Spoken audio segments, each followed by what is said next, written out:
Bonjour à toutes et à tous. Nous vous avons déjà parlé de beaucoup de choses.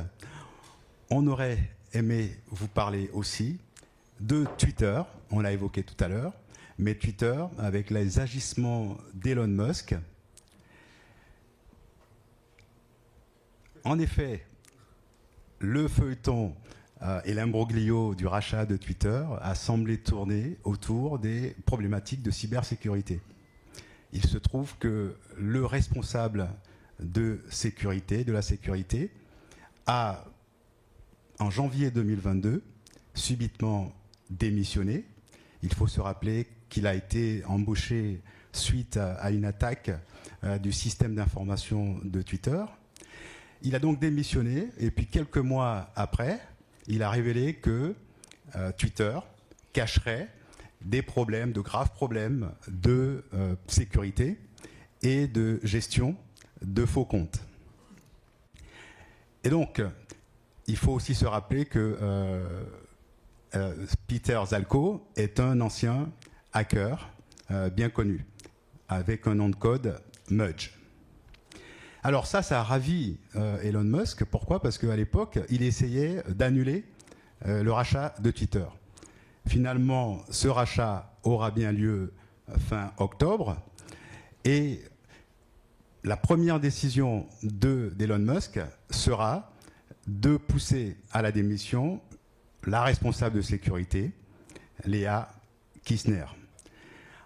En décembre, un hacker va révéler posséder, avoir en sa détention plus de 400, des données personnelles de plus de 400 millions d'abonnés. Et il a proposé à Elon Musk de lui payer une rançon pour éviter une sanction RGPD de l'Union européenne. Alors a priori, Elon Musk n'a pas payé, puisque très récemment, en début d'année, il a été mis sur un forum des hackers bien connus, des données personnelles de plus de 200 millions d'abonnés Twitter. À suivre donc. On aurait aussi aimé vous parler de ChatGPT. Alors, ce qui est très intéressant, c'est que ChatGPT est un programme, modèle de langage, qui a été créé par OpenAI, un organisme de recherche, sur l'intelligence artificielle. Et il se trouve que cet organisme a été cofondé aussi par Elon Musk. Mais bon, je vous laisse lire ce que ChatGPT est capable de faire, c'est-à-dire que ce programme est vraiment capable de donner des réponses extraordinaires. Vous voyez en même temps la réponse à la question « Qu'est-ce que l'occlusif ?» qui défile, et vous pouvez lire. Pour ceux qui sont devant, vous pouvez aussi comparer, là, à côté, la même définition. Bon, vous voyez qu'il y a quand même quelques approximations.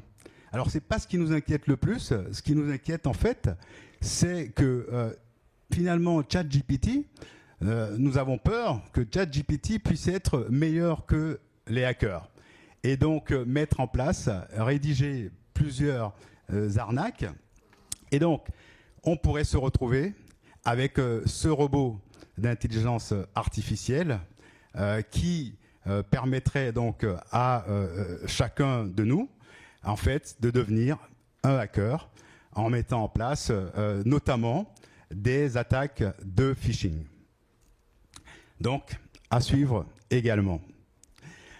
On aurait aimé aussi vous parler, donc pour terminer et enfin, et comme diraient les Françaises et les Français en bon anglais, last but not least, on aurait aimé vous parler de LastPass.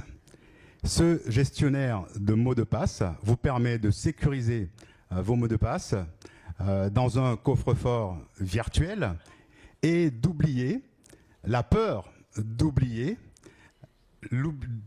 les mots de passe ou de taper mal les mots de passe. Simplement, il y a eu une première attaque fin août Et une deuxième attaque a été beaucoup plus grave, semble-t-il, avec une compromission des portefeuilles de mots de passe. Donc, pour terminer, cela montre que les mots de passe, même accompagnés d'authentification multifactorielle, on en a parlé tout à l'heure, ne suffisent pas pour avoir une sécurité optimum. Conclusion, face à toutes ces menaces, il est important de rester en veille le plus souvent possible. Merci.